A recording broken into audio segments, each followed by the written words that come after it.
Bonjour à tous, nous sommes le 28 janvier, voici l'actualité principale de ce mercredi.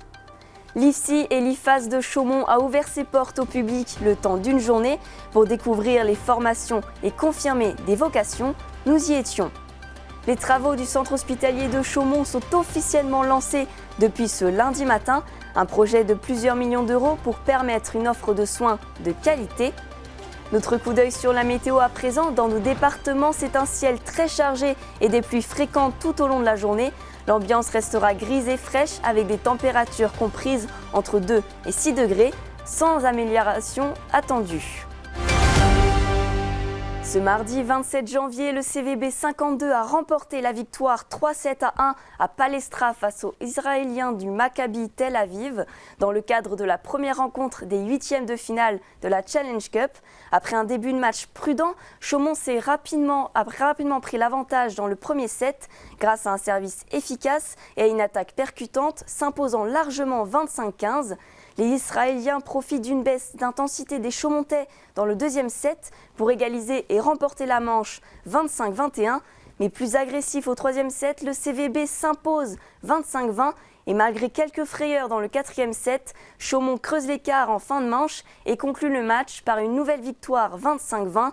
Cette rencontre a demandé d'importants dispositifs de sécurité avec une centaine de personnels de sécurité mobilisés. Les deux équipes se retrouveront dès ce soir pour le match retour où Chaumont devra gagner 2-7 pour se qualifier en quart de finale. À Chaumont, l'Institut de formation en soins infirmiers et aides-soignants ouvrait ses portes au public. Une journée pour découvrir les formations, échanger avec les équipes pédagogiques, rencontrer les élèves et confirmer parfois une vocation. C'est un plus reportage de Clémentine Coppola. Ils ont choisi les métiers du soin et ce vendredi, ils veulent le faire savoir. À l'Institut de formation en soins infirmiers et aides-soignants de Chaumont, les étudiants étaient en première ligne pour faire découvrir leur établissement à celles et ceux qui s'interrogent encore sur leur avenir. C'est une formation qui fait beaucoup grandir, mais c'est hyper enrichissant. L'avantage, c'est qu'on est un petit IFSI, on est proche de nos formateurs et ça nous permet vraiment, si on a un coup de mou, de leur demander conseil. Moi, c'est un peu la deuxième famille, quoi, le travail, parce qu'on ne peut pas travailler tout seul, donc ça, c'est génial. Ici, 2 parcours de formation sont proposés. La formation aide-soignante s'effectue sur 1 an, entre cours thématiques et stages sur le terrain. Pour devenir infirmier, le cursus s'étend sur 3 années, alternant enseignement, mise en situation et stages dans différents services. Des formations exigeantes, mais très professionnalisantes. Il y a différents types de cours, donc il y a des TP, des cours magistraux, il y a des stages aussi, il y a du travail en collaboration aussi avec les élèves aides-soignantes. Pour illustrer leur quotidien, les étudiants ont animé des ateliers pratiques, gestes de premier secours, santé publique ou mise en situation de soins, une façon de montrer la réalité de la formation, un cadre pédagogique que l'équipe souhaite à taille humaine. On n'a pas forcément de profil type. L'idée, c'est déjà bien entendu par le biais de Parcoursup. Et on a aussi des professionnels qui sont en reconversion professionnelle, qui viennent chercher soit un changement de métier, soit un changement d'orientation, soit des compléments de formation. Ces portes ouvertes avaient un objectif clair, aider les visiteurs à se projeter et présenter les différentes filières. On se rend compte aussi que les messages entre pairs ou entre futurs pairs passent aussi très bien, donc c'est important.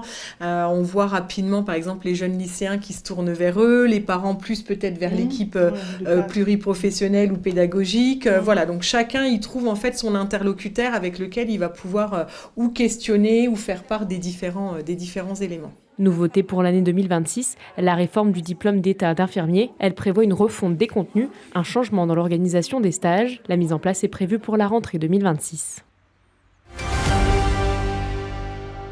En discussion depuis plusieurs années, le projet de reconstruction du centre hospitalier de Chaumont prend enfin vie. Ce lundi 26 janvier, les travaux ont été officiellement lancés lors d'une cérémonie en présence des financeurs et des autorités locales. Avec un coût de plusieurs millions d'euros, ce projet a un objectif bien clair, permettre une offre de soins de qualité pour les habitants et le personnel. C'est officiel, les travaux sont lancés. Objectif, permettre une offre de soins de qualité. Le centre hospitalier de Chaumont va bientôt se doter d'un tout nouveau visage avec des travaux de reconstruction.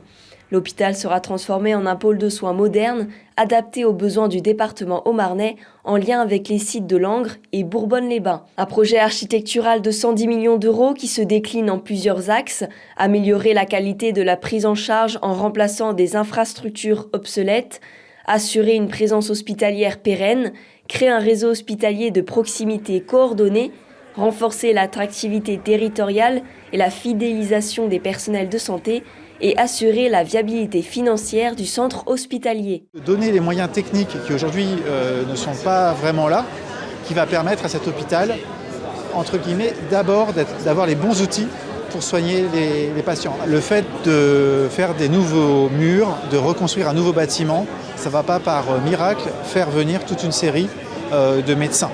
En tout cas, pas directement, pas automatiquement. Ce dont on est sûr en revanche, c'est que si on laisse les bâtiments et l'ensemble du bâtiment se dégrader, que ce soit d'ailleurs sur Chaumont, Langres ou Bourbonne-les-Bains, on va aller vers une difficulté de plus en plus forte pour recruter les professionnels médicaux ou paramédicaux. C'est tout l'objectif d'un projet comme celui-là, c'est de se retrouver parmi les meilleurs standards de ce qui peut être proposé pour la médecine de demain. La médecine de demain, c'est une médecine qui peut se jouer sur place dans un hôpital, mais aussi en lien parce qu'avec le développement de la télémédecine, c'est un enjeu formidable. C'est aussi la possibilité d'accueillir des médecins des autres hôpitaux, mais c'est aussi surtout pour nous en milieu rural, la volonté de vouloir en faire une vitrine pour des médecins juniors, pour des futurs médecins qui vont vraisemblablement considérer que grâce à une médecine de proximité, médecine polyvalente, médecine des urgences, une médecine de spécialité, ici, réaliser un début de parcours et peut-être, qui sait, rester s'installer dans notre département. Aujourd'hui, le centre hospitalier fait face à une offre de soins qui demeure déséquilibrée financièrement et en partie inadaptée à l'évolution démographique du territoire. L'objectif est donc de moderniser la structure, supprimer les doublons entre les établissements proches et rationaliser l'usage des surfaces, avec par exemple 46 nouveaux lits, de nouvelles installations techniques, la mise en place d'une hélistation sur le toit ou encore un aménagement des urgences avec une augmentation du nombre de chambres et une amélioration des conditions d'accueil. Vous allez avoir très majoritairement des chambres individuelles, ce qui n'est pas le cas avant. Aujourd'hui, en effet, on s'attend évidemment à avoir des chambres individuelles. Donc ça, c'est évidemment un point majeur. Une offre de médecine aussi renforcée, avec aussi de l'endoscopie, avec un plateau chirurgical évidemment complet, qui permet de pouvoir offrir l'ensemble des services. C'est le partenariat entre l'État et les collectivités qui a permis la concrétisation d'un projet historique pour le département.